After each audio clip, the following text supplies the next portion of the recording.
Episode 99. Let me roll my window up here, it's kind of loud. Sorry about that. Maybe by the time we get to episode 100, we'll get these videos straight. Episode 99, The Destined Trader. The key notes in my mind today are, what are some things that I have been doing incorrectly that have proven themselves over time. And case in point, when you're starting out, it's so simple for people to continuously bear down and tell you that, well, you got to have money to make money. Well, it's because your account's too small. When your wins aren't, they don't feel like a win. And, well, you're having to do too much because you're trying to really force this small account to do something. A lot of these negative stereotypes on having a small account and things like that. But the truth is that over time, I've experienced, I need to slow down, I'm talking too fast. Over time, what the past, 2 years of my past, I've been in this game for 4 years, and what the past 2 years has really taught me, like the important lesson that I have really come to learn, is that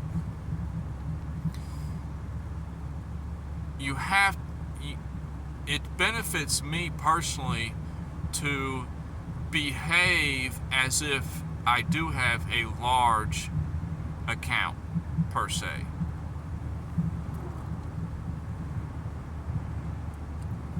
And what I mean by that is, if I did have, say I did have, a $200,000 account that I was using for my investment portfolio, would I be treating it the same way as I do the small accounts I've had over the years? No. Okay, then so why am I treating my small account differently than I would if I had a large account? Do you get what I'm saying here? Because this is like coming back all these things on what I've been doing wrong and how I've been progressing forward day by day in my game is, okay, so say I put $100 down on this position, well, what if that was $10,000, that I'm putting down on this position? I'm still going to treat it with the same respect and dignity as I would a large position. Because ultimately, that's why, I'm pursuing this as a career. And I've been working so hard for so long at this, is to get to that point where, I'm not consistently having to force positions. And the tricky part is identifying things that are of good value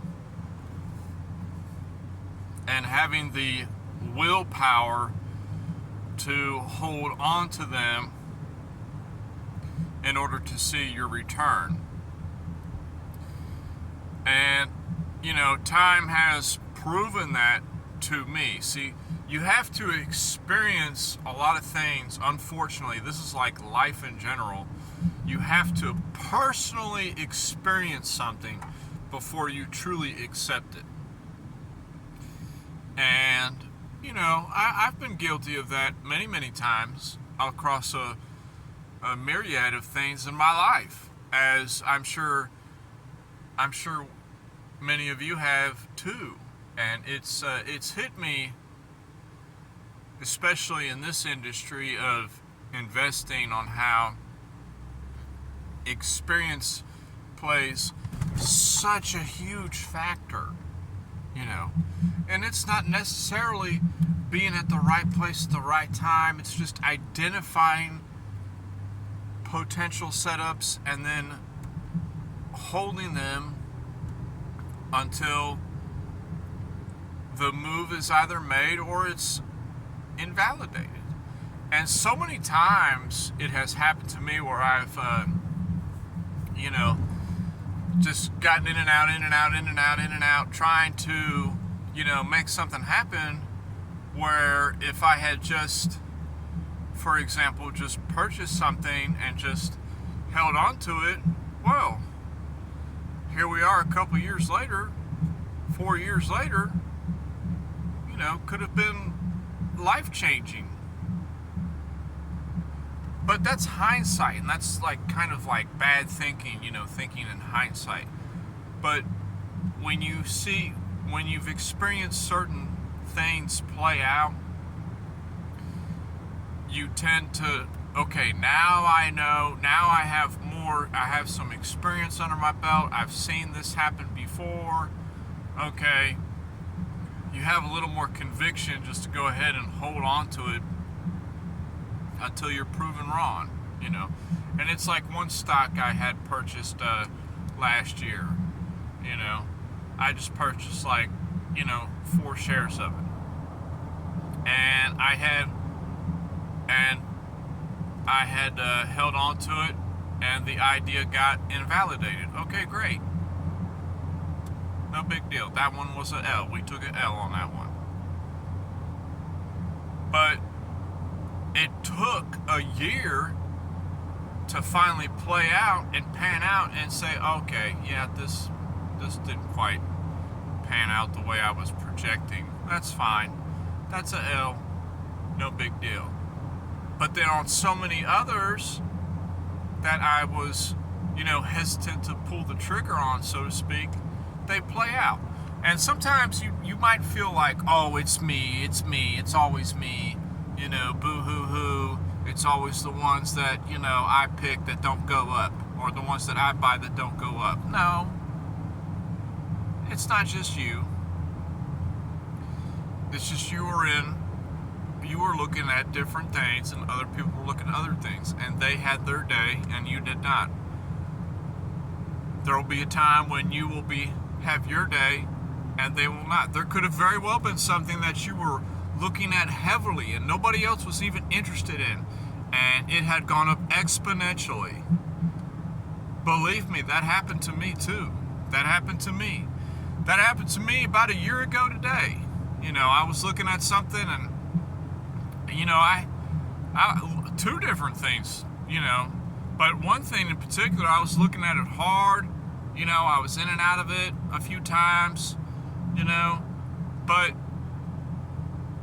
had all I did was just leave it in there. Oh boy, who could have known that it would have had the trip that it went on, because I believe it made all-time highs, or if not close to it, in just the past year. So it had performed great, and it had performed great early on. It wasn't but like a couple months after I had been, heavily into looking at it, that it had just made a scream going up in value. You can't kick yourselves over that. But I'm getting off track again. What I'm saying is how now every little bit of money is treated like a large amount of money in order to develop the behavior that I want for when my account does grow in size. Okay?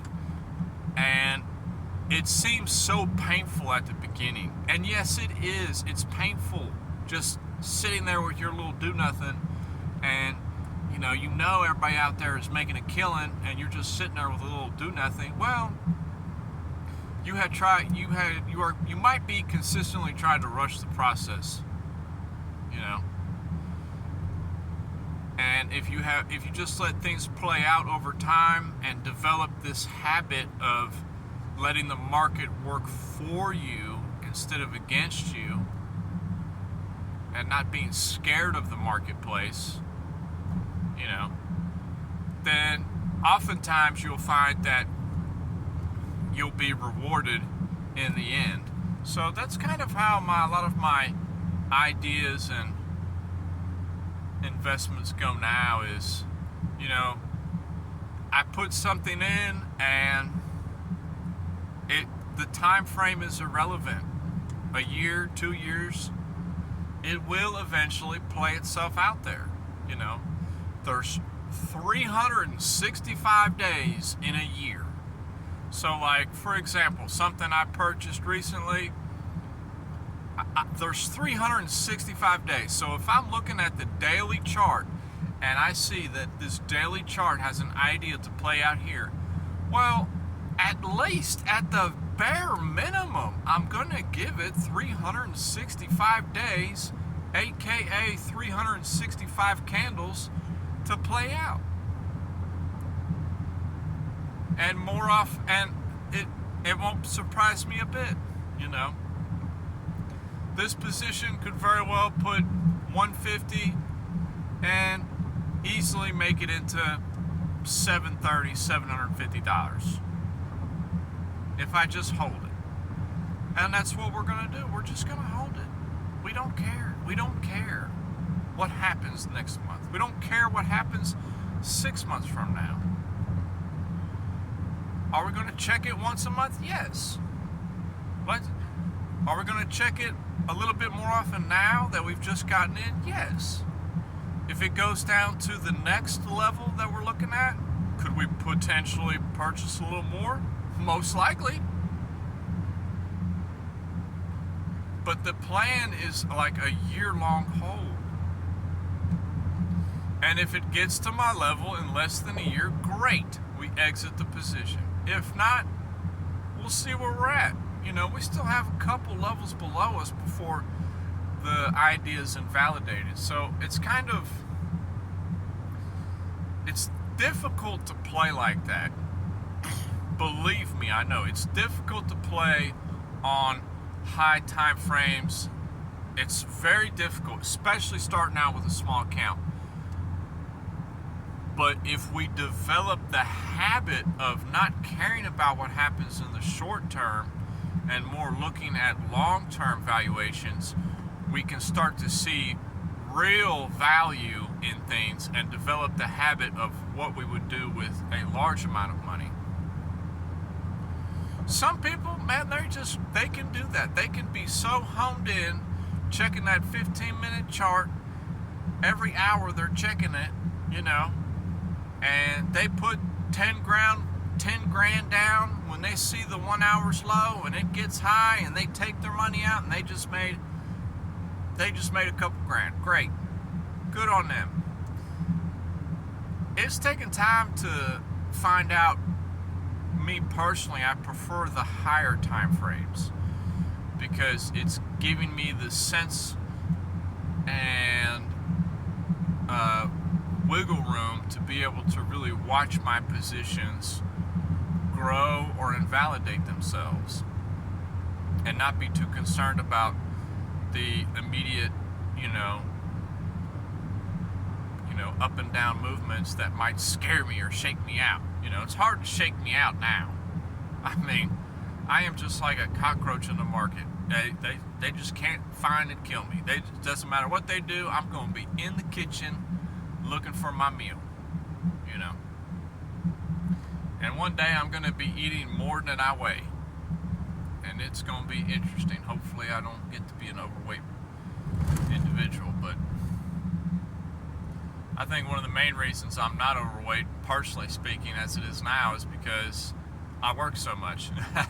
I keep my body so physically active by working all the time that, there's no time to, sit around and gain weight. Although whenever I do take time off work, it does tend to, I see a little pudge in my stomach. That's getting off subject, but, those are kind of some thoughts on why I prefer looking at daily charts now as opposed to like 5 and 10 minutes. It just depends on what I'm doing. If that's the thing, you have to see opportunity where opportunity lies. If there is a great potential scalp trade to be had on the 5-minute time frame and it's according to your setup, take it. But for certain investments, you're wanting to look more on higher time frames, okay? You need to zoom out if it's something that you're going to play for a long term. So those are just kind of my thoughts, you know. They always say zoom out, well, zooming out doesn't do you any good if you're playing the low time frames, if that makes sense. If you're on the low time frames, then you're playing the low time frames and you focus on that, and you might have a general idea of when the big move's happening, but generally you're working them small time frames. The 5-minute it's going to do what it wants to do. If the 5-minute needs a breather and it wants to come back up, it's going to come back up. At least for a little bit, regardless of whether the market is going down, down, down, down, down. It doesn't matter. If the 5-minute wants to chill out and cool off, it's going to chill out and cool off for a little bit. So you have to play whatever you're playing. But, I'm always watching the markets. Our dollar yen did a disgusting move last week. That's just disgusting. Thank the makers that I was not in that move. Phew! Because I was playing dollar yen for a while there, and I kind of stepped back from that, and I wanted to see what it settled to happen, and ended up being it made it disgusting. It went way above my projection of a possible short. So, it just goes to show you never really know where the market's going to go, Although I did kind of mention that, everybody was calling for, $1.55, and in my mind, I knew it was going to at least be up to like $1.56 or $7 just to punish all those people who have their orders at 55 and stop them out. Well, it did that, but the maneuver that it made when it went up there, oh my goodness, it was so fast. It was just like 156, rip it down to like 149, rip it back up to 153. I mean, it was disgusting. That was disgusting. It wasn't fluid. I'm sure a lot of people made a lot of money on that, but I'm sure a lot of people lost big time on that. That was a disgusting move. And now I haven't looked at it in a few days. It'd be interesting to look at it. See how it kind of bounced out. I can already kind of foresee in my mind what it might be doing, But who knows? Who knows how that market's behaving? A lot of uncertainty going on right now in the currency market. But interesting as it may be, those were just kind of my thoughts for today on this 99 episodes of me talking. I cannot believe that I have been blabbing my brains out for 99 episodes talking about the thoughts I have, the trades I have, the investments I have, in and out, day by day, what's going through my mind. It's very interesting that I have put 99 of these videos up. And I'll have to think of something to talk about on our 100th episode. Woo! Big deal. I say "our" like there's other people watching. It's me, myself, and my thoughts, But anybody's welcome to listen to my crazy stories. But I love y'all, and I'm out.